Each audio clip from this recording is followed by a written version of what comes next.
In this video, we will learn how to unlock your account as an end user without contacting an Okta admin. In order for an end user to use the self-service account unlock feature, the Okta admin must have enabled it. Let's get started.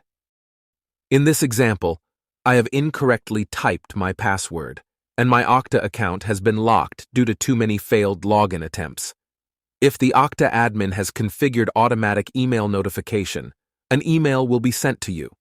Go ahead and click on Unlock Account and enter your email or username and select the desired unlock option. Instructions will be sent to the unlock option selected on how to proceed with the account unlock. I have selected Send Email and clicked on Unlock Account. In my environment, a security question must be answered in order to unlock my account. Once I answer the question correctly, I can now log in using my existing username and password. That's it. You have now unlocked your account. If you found this video helpful, please like and subscribe to us on YouTube.